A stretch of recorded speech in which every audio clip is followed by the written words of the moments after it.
Friends, welcome to our YouTube channel Delhi institute for civil services. आज के video के अंदर हम देखने वाले हैं कि 1857 में हिस्ट्री में जो रिवॉल्ट हुआ था उस रिवॉल्ट के कारण क्या थे।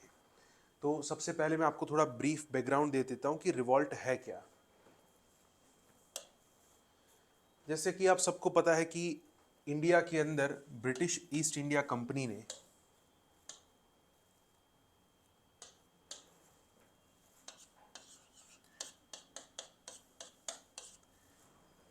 उनका जो कॉन्क्वेस्ट का पीरियड है, मतलब कि ब्रिटिश ईस्ट इंडिया कंपनी का हिंदुस्तान के अंदर आगमन हुआ और 1757 से 1856 तक उनका जो टाइम पीरियड है जिसके अंदर कंपनी ने एक के बाद एक प्रदेश पे कब्जा किया और जिसका एक कलेक्टिव आउटकम क्या निकला कि 1857 में इंडिया के अंदर एक बहुत ही बड़ा रिवॉल्ट देखने को मिला ब्रिटिश ईस्ट इंडिया कंपनी के खिलाफ। तो आज की वीडियो में हम ये देखने वाले हैं कि ये जो रिवॉल्ट था जो 1857 में हुआ,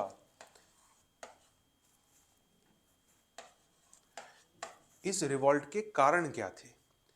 क्या ये कोई इमीडिएट कारण था कि 1857 में कुछ ऐसी घटना हुई कि जिसकी वजह से रिवॉल्ट हुआ, या फिर ये पिछले 100 साल से हमने जो अत्याचार सहन किया उसका परिणाम था, वो आज की वीडियो में हम देखेंगे। तो शुरू करते हैं। जितने भी कारण है उसको हम अलग अलग पार्ट में डिवाइड करके समझ सकते हैं। तो जैसे कि मैंने यहाँ पे कुछ पार्ट में उसको डिवाइड किया है कि there can be certain economic causes, फिर कुछ पॉलिटिकल कॉजेस थे, कुछ एडमिनिस्ट्रेटिव कॉजेस थे, socio religious causes, external causes, sepoys को लेके कुछ कंसर्न्स थे एंड इमीडिएट कॉजेस थे। अच्छा, पहले से लेके जो 6 नंबर तक है वो क्या दिखाते हैं कि पिछले 100 साल की प्रोसेस क्या थी, और फिर लास्ट जो है इमीडिएट कॉज, उसमें हम देखेंगे कि ये सारा जो बैकग्राउंड रेडी हुआ है उसमें एक स्पार्क का काम किया इमीडिएट कॉजेस ने। तो सबसे पहले हम शुरू करते हैं इकोनॉमिक कॉजेस से। अगर हम इकोनॉमिक कॉजेस की बात करें तो मेन रीजन ये था कि पिछले 100 सालों में ब्रिटिशरों ने अपनी जो रेवेन्यू पॉलिसी बनाई थी वो रेवेन्यू पॉलिसी इंडियंस के लिए एक्सप्लॉयटेटिव थी, और इस एक्सप्लॉयटेशन की वजह से इंडिया का एक वर्ग जो एक टाइम पे बहुत ही समृद्ध हुआ करता था वो एक्सप्लॉयटेशन की वजह से अब काफ़ी गरीब हो चुका था। जैसे कि जो हमारा ट्रेडिशनल इकोनॉमिक फैब्रिक था कि इंडिया की जो इकोनॉमिक स्ट्रेंथ थी, जैसे स्पाइसेस है, हैंडीक्राफ्ट इंडस्ट्री है, इंडियन कॉटन इंडस्ट्री है, इन सब इंडस्ट्री का रिप्लेसमेंट आ गया ब्रिटिश इंडस्ट्रीज के द्वारा। 1758 के अंदर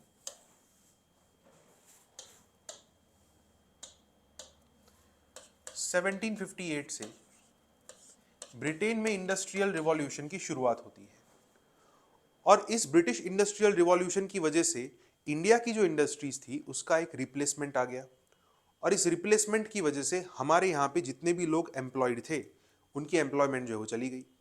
जैसे कि अगर मैं बात करूं पीजेंट्री की, मतलब कि जो किसान थे, तो अंग्रेजों ने जो लैंड रेवेन्यू पॉलिसी बनाई थी, जैसे कि permanent settlement system, ryotwari system है, महालवारी सिस्टम है, इन सब सिस्टम की वजह से हमारे जो किसान थे उन्होंने अपनी ज़मीन जो है वो बेच दी, या तो वो रेंट पे खेती करते थे या तो किसी और की ज़मीन पे मजदूरी करते थे।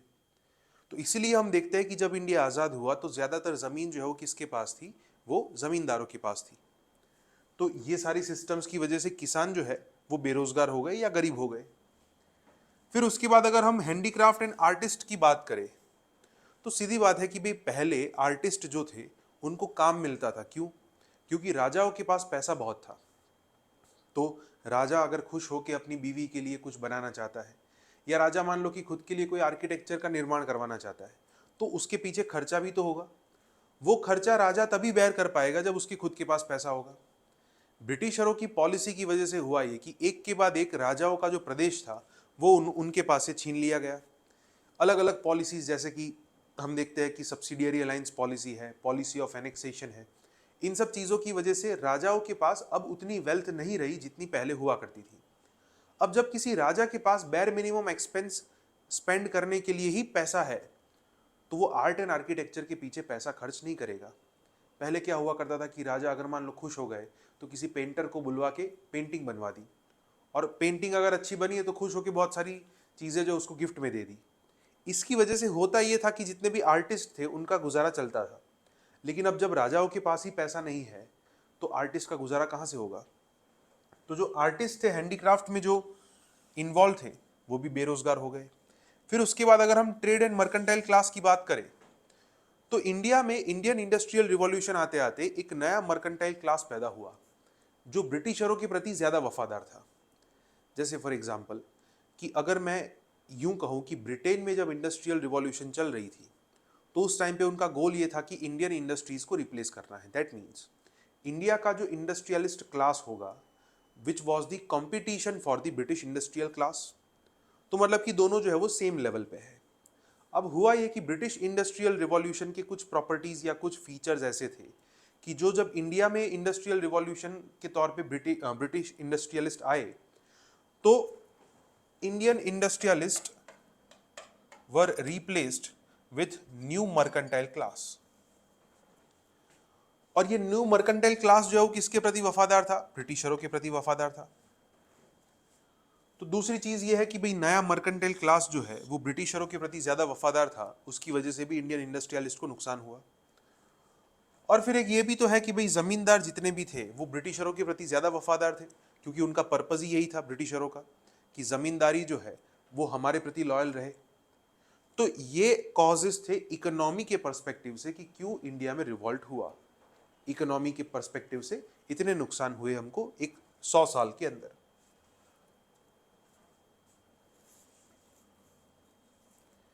फिर अगर हम बात करें पॉलिटिकल कॉजेस की, तो पॉलिटिकल कॉज में आपको यह समझना है कि देयर आर 3 फॉर्मूला जिसकी मदद से ब्रिटिशरों ने हमारे ऊपर कब्जा किया। पहला, जिसको हम कहते हैं इंटरफियरेंस।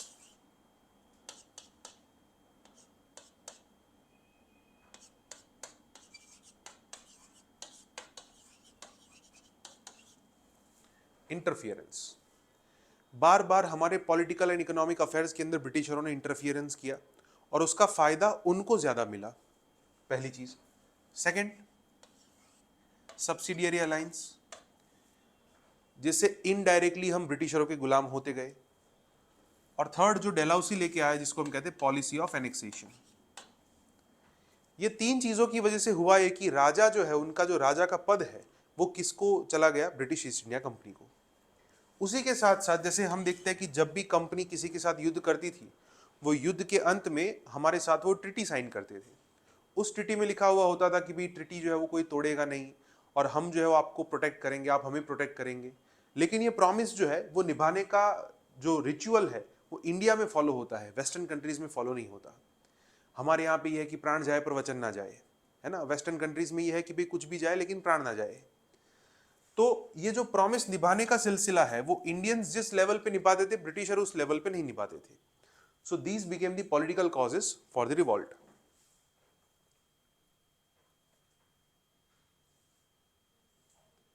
फिर उसके बाद अगर हम एडमिनिस्ट्रेटिव कॉजेस की बात करें तो एडमिनिस्ट्रेटिव कॉजेस में जो सबसे पहला रीजन है वो है करप्शन। इंडिया में करप्शन जिस लेवल पे आज देखने को मिलता है उसकी कहीं ना कहीं वजह जो है वो हिस्टोरिकली सिचुएटेड है, क्योंकि इंडिया में करप्शन नाम की चीज जो है वो एडमिनिस्ट्रेटिव लेवल पे कौन लेके आया? तो ब्रिटिशर्स लेके आए। जैसे फॉर एग्जांपल कि जब से ब्रिटिशरों ने बंगाल पे कब्जा किया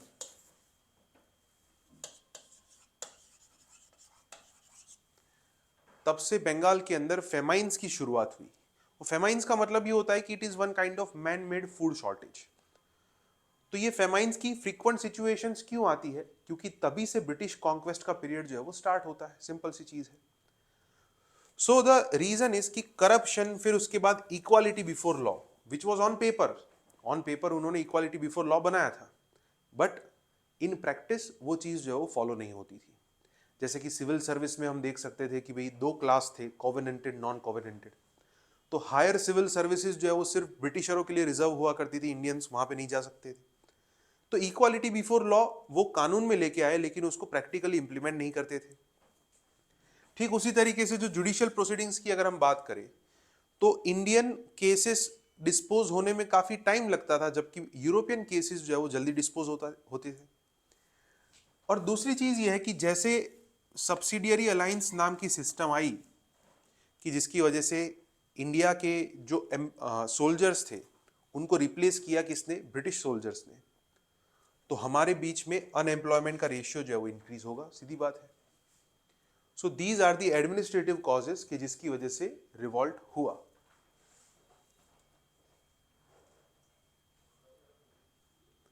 फिर उसके बाद कुछ सोशियो रिलीजियस कॉजेस की बात करते हैं।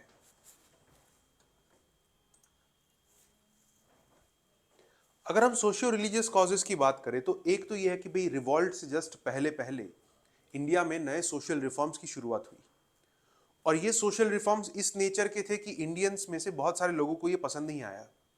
जैसे कि हम देखते हैं कि abolition of Sati system, abolition of female infanticide, ये सारी चीज़ें जो है वो कैरी ऑन की गई।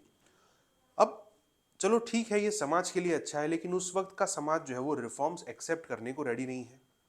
तो समाज को ये लगेगा कि हमारी फ्रीडम के ऊपर अटैक हो रहा है, और जिसके चलते रिवॉल्ट का एक कारण ये भी बना कि ब्रिटिशरों ने हमारे समाज को सुधारने की कोशिश की, लेकिन हमारे समाज ने उसको एक अटैक ऑन फ्रीडम के तौर पे कंसिडर किया और फिर जाके रिवॉल्ट के अंदर पार्टिसिपेट किया। दूसरी चीज ये थी कि ब्रिटिशरों के अंदर थोड़ा बहुत क्रिश्चियन डोमिनेंस तो था ही, तो ज्यादा से ज्यादा लोगों को क्रिश्चियनिटी में कन्वर्ट करने की भी कोशिश की गई।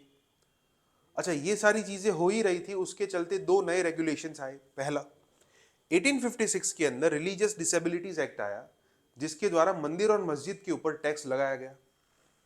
अब आप समझो कि आज की तारीख तक इंडिया में ये नहीं हुआ कि किसी गवर्नमेंट ने मंदिर या मस्जिद की इनकम के ऊपर टैक्स कलेक्ट किया हो। तो ये भी हमारे रिलीजियस फ्रीडम के ऊपर एक अटैक के तौर पे कंसिडर किया गया। अच्छा, उसके साथ साथ एक नया रेगुलेशन ये पास हुआ कि अगर किसी इंसान का रिलीजियस कन्वर्जन हो गया है, उसके बावजूद अपने पिताजी की प्रॉपर्टी में उसका इक्वल हिस्सा रहेगा। अब ये भी हमारी फ्रीडम के ऊपर एक अटैक था कि लोगों ने इसको इस अटैक के तौर पे देखा कि एक तो आपने हमारे पास से हमारा बेटा छीन लिया, उसको क्रिश्चियन बना दिया, और दूसरा कि अब वो बेटा जो हमारी प्रॉपर्टी में हिस्सा भी मांग रहा है। तो that was attack on religious freedom, और ये कॉजेस बने सोशियो रिलीजियस कॉजेस रिवॉल्ट के लिए। फिर उसके बाद कुछ एक्सटर्नल कॉजेस थे। ये हमेशा एक चीज याद रखनी है कि इंडिया में जब भी कोई परिवर्तन होगा किसी भी लेवल पे, इतिहास जब भी आप पढ़ो उसमें कोई भी आप परिवर्तन पढ़ते हैं, तो वो परिवर्तन में हमेशा आपको एक चीज याद रखनी है कि बाहर से कोई ऐसे एक्सटर्नल इवेंट्स होते हैं कि जिसकी वजह से इंडियंस को मोटिवेशन मिलता है। जैसे कि यहाँ पे अगर हम बात करें तो फर्स्ट एंग्लो अफगान वॉर जब हुआ, तो वो फर्स्ट एंग्लो अफगान वॉर के अंदर ब्रिटिशरों को हराया गया अफगानियों के द्वारा, और इससे हमको मोटिवेशन मिला कि अगर अफगानी ब्रिटिशरों को हरा सकते हैं, हम क्यों नहीं हरा सकते। तो पहली चीज ये है। फिर उसके बाद पंजाब वॉर्स, तो जो एंग्लो सिख वॉर हुए थे उसमें भी ब्रिटिशरों को बहुत मार पड़ी थी, तो जिसके चलते हमको मोटिवेशन मिला कि हम भी कर सकते हैं। क्रीमियन वॉर्स जो हुए, क्रीमिया जो आज काफी फेमस प्रदेश है यूक्रेन के अंदर, तो वहां पे भी फ्रेंच एंड ब्रिटिशरों के बीच में वॉर हुआ, वहां पे भी ब्रिटिशरों को मार पड़ी। और जो अमेरिकन वॉर ऑफ इंडिपेंडेंस हुआ था उसमें भी ब्रिटिशर हारे थे। तो ये सब इवेंट्स के चलते हमको मोटिवेशन मिला कि अगर ये बाहर के लोग ब्रिटिशरों को हरा सकते हैं तो हम भी हरा सकते हैं। फिर उसके बाद अगर सिपाहियों की बात करें, देखिए सिपाही समाज का ही एक हिस्सा है, जो समाज के दुख है वो सिपाही के दुख है ही, लेकिन सिपाहियों के कुछ एक्स्ट्रा दुख थे। जैसे कि ब्रिटिशरों ने सिपाहियों के फिजिकल अपीयरेंस के ऊपर कुछ रिस्ट्रिक्शंस लगाए। जैसे कि जो सिख रेजिमेंट के लोग होते थे तो उनके लिए ये नियम बनाया गया कि आप जो है वो दाढ़ी नहीं रख सकते। अब आपको पता है कि सिख रिलीजियन के अंदर दाढ़ी और बड़े बाल रखना it is a part of religion, लेकिन उनके ऊपर उस लेवल का प्रोहिबिशन लगाया गया। तो एक तो ये रीजन था। दूसरा रीजन ये था कि 1856 में अवध नाम का जो प्रदेश था उसके ऊपर कब्जा हुआ, जो अवध मतलब आज का लखनऊ और उसके आसपास का जो एरिया है वो। अब अवध के ऊपर जब कब्जा हुआ तो ये था कि भाई highest number of soldiers belong करते थे अवध से, और अवध को कब्जा किया था ब्रिटिशरों ने माल एडमिनिस्ट्रेशन के कारण से, जो कि कोई वैलिड रीजन नहीं था एनेक्सेशन का। तो जिसके चलते अवध के जो सोल्जर्स थे वो बहुत ही ज्यादा नाराज हुए ब्रिटिशरों से और उन्होंने रिवॉल्ट के अंदर पार्टिसिपेट किया। फिर एक रीजन ये भी था कि भाई पहले हमको पता है कि समंदर क्रॉस करना एक पाप माना जाता था समाज के अंदर। कोई भी इंसान समंदर क्रॉस करके अगर जाता है तो उसको समाज से बॉयकॉट किया जाता था। चलो ठीक है, कोई बात नहीं, उसके बावजूद अगर किसी को आर्मी में नौकरी चाहिए तो सोल्जर्स जो है वो जाते ही थे। और उनको ब्रिटिशर जो अलग अलग कंट्री में ले जाते थे जहाँ पे उनके युद्ध चलते, जैसे अफगानिस्तान है, मिडल ईस्ट है, साउथ ईस्ट एशिया है, लेकिन बदले में उनको एक्स्ट्रा अलाउंस दिए जाते थे। अब जब इनका पंजाब और सिंध पे कब्जा हुआ ब्रिटिशरों का, तो तब उन्होंने पंजाब और सिंध के लिए जो अलाउंसेस प्रोवाइड करते थे पहले, वो बंद कर दिए। और जिसके चलते सिपाही जो थे उनके अंदर एक नफरत पैदा हो गई कि हमको पहले अलाउंस मिलते थे इस प्रदेश के लिए, लेकिन अब अलाउंस नहीं मिल रहे। So these are the reasons कि क्यों सिपाहियों के अंदर रिवॉल्ट करने की इच्छा प्राप्त हुई। ओके, अभी तक हमने जो भी रीजंस देखे हैं, दे आर दी कॉजेस की जो 100 साल के अंदर ग्रेजुअली डेवलप हुए हैं। बस इसको एक चिंगारी की जरूरत है, वो चिंगारी लगी इमीडिएट कॉजेस में। मंगल पांडे आपने नाम सुना होगा, शायद मूवी भी देखी होगी। तो इमीडिएट कॉजेस के अंदर दो तीन चीजें हैं, जैसे कि किसी ने ऐसी अफवाह फैला दी कि जो आटा जिसके अंदर से ये लोग हमको खाना खिलाते हैं सिपाहियों को, उस आटे के अंदर ब्रिटिशर्स जो है वो हड्डियों का चूरा मिक्स करके खिलाते हैं। अब ये बात सही है कि गलत, आज तक किसी को नहीं पता, लेकिन ऐसा माना जाता है कि ब्रिटिशरों ने ऐसा कुछ किया, जिसके चलते हमारे लोग जो है वो भड़क गए कि हमारा धर्म भ्रष्ट किया जा रहा है। दूसरा, एक नई राइफल इंट्रोड्यूस हुई थी जिसको हम एनफील्ड राइफल कहते हैं। यहाँ पे आप राइफल देख सकते हैं। अच्छा, इस राइफल की जो गोली है, ये गोली के पीछे जो कारतूस है, उसके अंदर ये था कि कारतूस को मुंह से तोड़ना है और फिर बंदूक में डाल के चलाना है। ये जो पीछे का पार्ट है, इसके अंदर cow and pig fat use की जाती थी। गाय हिंदुओं के लिए पवित्र है, सुअर जो है वो मुस्लिम के लिए अपवित्र है, और इससे हुआ ये कि दोनों का धर्म जो है वो भ्रष्ट हो गया, और जिसके चलते सोल्जर्स के अंदर गुस्सा भड़का, और यहीं से शुरुआत होती है रिवॉल्ट ऑफ 1857 की। तो अगर ये क्वेश्चन है कि रिवॉल्ट जो है वो सिपाहियों का गुस्सा था, या एक सोची समझी साजिश थी, या फिर इंडियंस का एक ओवरऑल रिस्पॉन्स था, तो इतने कॉजेस के बाद आप ये समझ सकते हैं कि ये इन तीनों चीज़ों का एक मिक्सचर था। क्योंकि ना ही हम ये कह सकते हैं कि ये सिर्फ सिपाहियों का एक रिएक्शन था, ना ही हम ये कह सकते हैं कि एक सोची समझी साजिश थी, और ना ही हम ये कह सकते हैं कि ये पिछले 100 साल के दमन का एक आउटकम था। So it was the culmination of overall all the causes that we were facing for the past 100 years. I hope अब आपको समझ आ गया होगा कि रिवॉल्ट 1857 में क्यों हुआ। Thank you.